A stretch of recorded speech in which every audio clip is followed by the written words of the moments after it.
আমার প্রিয় ছাত্রছাত্রীবৃন্দ, বিদ্যাসাগর ইউনিভার্সিটির অন্তর্গত বিভিন্ন কলেজে যে সমস্ত ছাত্রছাত্রী সেকেন্ড সেমিস্টারে পড়াশোনা করছো এবং তোমাদের ফিলোসফি মেজর পেপার রয়েছে, অর্থাৎ অনার্স পেপার রয়েছে, তোমাদের জন্য এই ভিডিওটি অবশ্যই ভিডিওটি শেষ পর্যন্ত দেখবে, কোনো রকমের স্কিপ করবে না, তাহলে তোমাদেরই প্রয়োজনীয় ইনফরমেশান তোমরা জানতে পারবে না। দেখো, Vidyasagar university second semester philosophy major 2 তোমাদের কোর্স কোড এখানে দেওয়া রয়েছে। তোমাদের সিলেবাসের শিরোনামে রয়েছে হিস্টোরি অফ ওয়েস্টার্ন ফিলোসফি 1। তোমাদের সামনে 5 ও 10 মার্কের প্রশ্নের সাজেশন 2025 আমি উপস্থাপন করব। তবে এই সিলেবাস অনুযায়ী প্রশ্নোত্তরের পিডিএফ কপি রেডি হয়ে গেছে, 250 টাকা পেমেন্ট করতে হবে। শর্ট প্রশ্ন, বড় প্রশ্ন, কমপ্লিট উত্তর সহ পেয়ে যাবে। তোমরা যদি নোট সংগ্রহ করতে চাও এখনই নিচে দাও হোয়াটসঅ্যাপ নাম্বারে যোগাযোগ করো এবং নোটসগুলো সংগ্রহ করে ঘরে বসে পড়াশোনা শুরু করো। তোমরা ভীষণভাবে উপকৃত হবে। তাই আর দেরি না করে আজই যোগাযোগ করো এবং নোটসগুলো সংগ্রহ করে নাও। চলো দেখে নিই আজকের মূল ভিডিওটি। দেখো, তোমাদের যে 2025 সালের যে সিলেবাস, সেই যে সিলেবাস অনুযায়ী তোমাদের ফিলোসফি অনার্স মেজর অর্থাৎ 4 ইয়ারের যে মেজর পেপার, সেই মেজর পেপারের যে সিলেবাস অনুযায়ী পড়তে হবে সেই সিলেবাসটি দেখে নাও। দেখো, syllabus 2025 history of western philosophy 1। তোমাদের এখানে কন্টেন্ট অর্থাৎ সিলেবাসের বিষয়বস্তু 1, প্রাক সক্রেটিক দর্শন, বি, দার্শনিকীকরণের সক্রেটিক পদ্ধতি, সি, প্লেটোর জ্ঞানতত্ত্ব, ধারণা বা আকারবাদ। তারপরে ডি এ তোমাদের পড়তে হবে প্লেটোর ধারণাবাদ সম্পর্কে অ্যারিস্টটলের সমালোচনা, 4টি কারণের মতবাদ, আকার ও উপাদান। তারপরে ই অংশে তোমাদের পড়তে হবে সেন্ট টমাস অ্যাকুইনাস এর বিশ্বাস ও বিচার, বুদ্ধি বিচার, সারধর্ম ও অস্তিত্ব। আর এফে তোমাদের পড়তে হবে মন হলো সাদা কাগজের মতো, অর্থাৎ ডেকার্ট, এখানে ডেকার্ট পড়তে হবে। মন হলো সাদা কাগজের মতো, সত্যের মাপকাঠি, ধারণার প্রকার, বহির্বিশ্বের অস্তিত্বের প্রমাণ। তারপরে জিয়ে পড়তে হবে স্পিনোজার পদ্ধতি, জ্ঞানতত্ত্ব, জ্ঞানের 3টি স্তর, দ্রব্য সংক্রান্ত মতবাদ, গুণাবলী, দেহ মন সম্পর্কিত ধারণা, সর্বেশ্বরবাদ, ইচ্ছা, স্বাধীনতা। এরপরে তোমাদের এনে রয়েছে লাইবনিজ, দ্রব্যতত্ত্ব, মনাডবাদ, যুক্তির সত্য, বাস্তবতার সত্য, অধিবিদ্যাগত নীতি, অদৃশ্য পরিচয়ের আইন, পর্যাপ্ত যুক্তির আইন, ধারাবাহিকতার আইন, আর পূর্ব প্রতিষ্ঠিত সামঞ্জস্য মতবাদ। এই ছিল তোমাদের সিলেবাস। এই সিলেবাস অনুযায়ী প্রশ্নোত্তরের পিডিএফ কপি রেডি আছে, 250 টাকা পেমেন্ট করতে হবে। শর্ট প্রশ্ন, বড় প্রশ্ন, কমপ্লিট উত্তর সহ পেয়ে যাবে। এর বাইরে কিছু পড়ার প্রয়োজন হবে না, পরীক্ষায় 100% কমন পাবে। তাই দেরি না করে আজই নিচে দেওয়া হোয়াটসঅ্যাপ নম্বরে যোগাযোগ করো এবং নোটসগুলো সংগ্রহ করো। তোমরা ভীষণভাবে উপকৃত হবে। চলো দেখে নিই এবার সাজেশনের প্রশ্নগুলো। 5 ও 10 মার্কের প্রশ্নের সাজেশন 2025 ইউনিট 1-এর প্রাক সক্রেটিস দর্শন, এই অধ্যায় থেকে তোমাদের প্রশ্ন। প্রাক সক্রেটিস দর্শনের বৈশিষ্ট্যগুলি লেখো।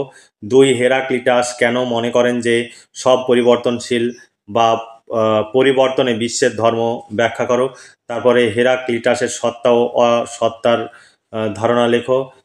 পিথাগোরীয়দের দর্শন সম্পর্কে আলোচনা করো, বা সংখ্যাই বস্তু, বস্তুই সংখ্যাই, এই মতবাদে সম্পর্কে আলোচনা করো। তারপরে দার্শনিকরণে সক্রেটিক পদ্ধতি, সক্রেটিসের সমস্যা কি, সমস্যা সমাধানের জন্য তিনি কোন পদ্ধতি অবলম্বন করেন, বা সক্রেটিসের পদ্ধতি সম্পর্কে আলোচনা করো। এরপরে সক্রেটিসের জ্ঞানতত্ত্ব সম্পর্কে বিস্তারিত আলোচনা করো।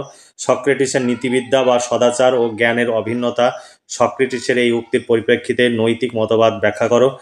4 নম্বর প্রশ্ন, দর্শনের ইতিহাসে সক্রেটিসের অবদান কতটা তা উল্লেখপূর্বক ব্যাখ্যা করো। অথবা জ্ঞান মাত্রই প্রত্যয় নির্ভর, সক্রেটিসকে অনুসরণ করে উক্তিটি ব্যাখ্যা করো। এরপরে তোমাদের প্লেটো থেকে পড়তে হবে, প্লেটোর জ্ঞানতত্ত্ব সম্পর্কে আলোচনা করো, ভীষণ ইম্পর্টেন্ট। মতামত জ্ঞান নয়, প্লেটোকে অনুসরণ করে ব্যাখ্যা করো। এখানে আরও অথবা প্রশ্ন রয়েছে। এই প্রশ্নগুলো পড়লেই পরীক্ষায় 100% কমন পেয়ে যাবে। তোমরা যদি নোট সংগ্রহ করতে চাও 250 টাকা পেমেন্ট করতে হবে। শর্ট প্রশ্ন, বড় প্রশ্ন, কমপ্লিট উত্তর সহ পেয়ে যাবে। শুধু ফিলোসফি নয়, বাংলা, ইতিহাস, রাষ্ট্রবিজ্ঞান, এডুকেশন, দর্শন, সমস্ত বিষয়ের মেজর ও মাইনর পেপারের নোটস পেয়ে যাবে। প্রতি পেপারের জন্য 250 টাকা। তোমরা চাইলে আজই নিচে দেওয়া হোয়াটসঅ্যাপ নাম্বারে যোগাযোগ করো, নোটস সংগ্রহ করো। তোমরা ভীষণভাবে উপকৃত হবে। তোমাদের এর বাইরে নোটস পড়তে হবে না। এই নোটস সংগ্রহের জন্য তোমরা দূর দূরান্তে ছোটাছুটি করো এবং প্রচুর সময় ও অর্থ ব্যয় করো। তারপর প্রশ্ন দেখো, প্লেটোর ধারণাবাদ বা ভাববাদের বৈশিষ্ট্য সম্পর্কে আলোচনা করো। তারপরে ইন্দ্রিয় প্রত্যক্ষ জ্ঞান কিভাবে প্লেটো খণ্ডন করেছেন ব্যাখ্যা করো। তারপরে প্রশ্ন, প্লেটোর ধারণাবাদ কি উদ্দেশ্যমূলক না বা পরিণতিমূলক?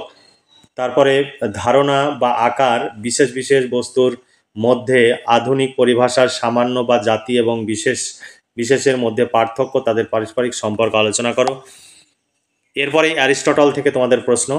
অ্যারিস্টটল কিভাবে প্লেটোর ধারণাবাদ বা ভাববাদ খণ্ডন করেছেন ব্যাখ্যা করো। এখানে প্লেটোর ধারণাবাদের বিরুদ্ধে অ্যারিস্টটলের অভিযোগ বা সমালোচনা সম্পর্কে আলোচনা করো। অ্যারিস্টটলের কার্যকারণ তত্ত্বটি ব্যাখ্যা করো। ঈশ্বর ও দ্রব্যের সম্পর্কে অ্যারিস্টটলের মত ব্যাখ্যা করো। 28 নম্বর প্রশ্ন, প্লেটোর মতে সামান্য বিশেষের সম্পর্ক আলোচনা করো। এই মত কি গ্রহণযোগ্য?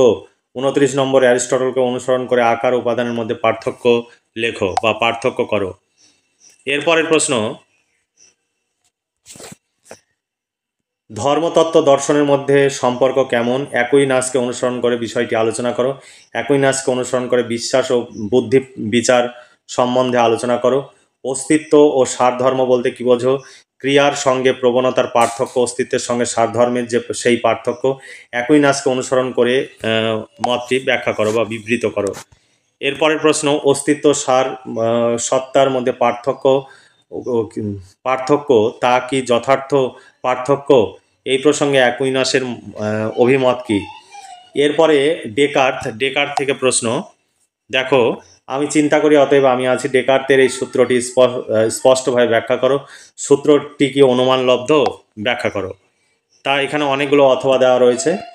এরপরের প্রশ্ন, ডেকার্টকে অনুসরণ করে দেহমানের দ্বৈতবাদ ব্যাখ্যা করো। তারপরে অধ্যায়ে চলে গেলাম। স্পিনোজা থেকে তোমাদের প্রশ্ন। স্পিনোজার মত অনুসরণ করে দ্রব্যতত্ত্ব ব্যাখ্যা করো। এখানে অনেকগুলো অথবা দেওয়া রয়েছে।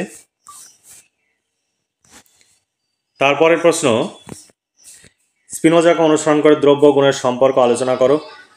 জ্ঞানের বিভিন্ন স্তর সম্পর্কে স্পিনোজার মত ব্যাখ্যা করো। স্পিনোজার মতে ইচ্ছার স্বাধীনতা আলোচনা করো। স্পিনোজার মতে নিয়ন্ত্রণবাদ ব্যাখ্যা করো। তারপরের প্রশ্ন, লাইবনিজ থেকে তোমাদের প্রশ্ন। যদি মনাডগুলি গবাক্ষহীন হয় তাহলে তাদের মধ্যে সম্পর্ক কিভাবে সম্ভব? লাইবনিজকে অনুসরণ করে ব্যাখ্যা করো। এখানে অথবা প্রশ্ন রয়েছে। তারপরের প্রশ্ন, লাইবনিজের মনাডবাদের গুরুত্বপূর্ণ বৈশিষ্ট্যগুলি লেখো। এটা তো অনেকগুলো অথবা রয়েছে। তারপরের প্রশ্ন, জগতে পূর্ব স্থাপিত সামঞ্জস্য বলতে লাইবনিজ কি মনে করেন? লাইবনিজের অধিবিদ্যার এই সূত্রটি গুরুত্ব কি?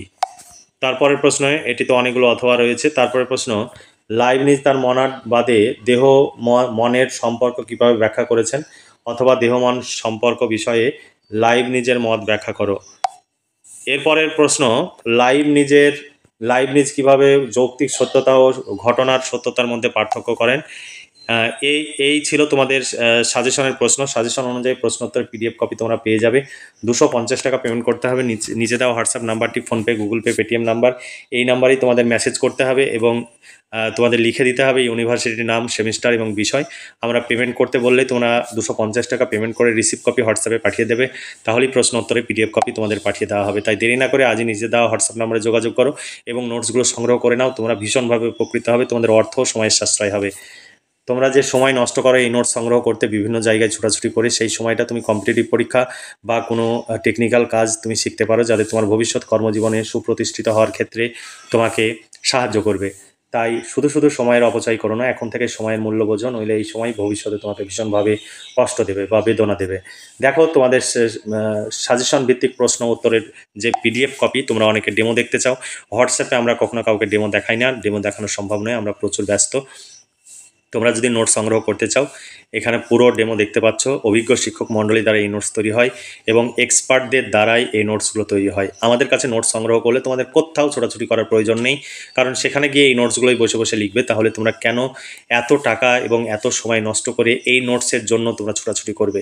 অথচ এই 250 টাকায় যে নোটস পাচ্ছ, সেই নোটস সংগ্রহ করতে গেলে তোমাদের প্রচুর টাকা এবং প্রচুর সময় ব্যয় হয়। তোমরা যদি হিসাব করো তাহলে বুঝতে পারবে। আর এই নোটস বোঝার কিছু নেই, পড়লেই তুমি নিজেই বুঝতে পারবে এবং সেগুলো পড়ে মুখস্থ করে লিখে প্র্যাকটিস করবে। তোমরা ভীষণভাবে লাভবান এবং উপকৃত হবে, পরীক্ষায় খুব ভালো ফলাফল করবে। যেভাবে লেখা রয়েছে এইভাবে পরীক্ষার খাতায় লিখবে। তবে কিছু নোটস বেশি পয়েন্টস দেওয়া রয়েছে, তোমরা যতটা পারবে সেই অনুযায়ী, সময় অনুযায়ী এবং পরীক্ষায় যে প্রশ্ন থাকবে সেই মার্কস অনুযায়ী উত্তর লিখবে। তাহলে তোমাদের কোনো প্রবলেম হবে না। পুরোটাই কম্পিউটার টাইপ, এখানে হাতের লেখা বা বইয়ের ছবি তোলা, কোনো পিডিএফ নয়। তোমরা আমাদের সহযোগিতা করবে, আমাদের কাছে নোটস নিলে প্রতি সেমিস্টারে আমাদের কাছে নোটস পাবে। আর যদি নোটস না নাও তাহলে আমাদের খরচ যদি আমরা তুলতে না পারি তাহলে আমাদের পক্ষে এই কাজ করা সম্ভব হবে না।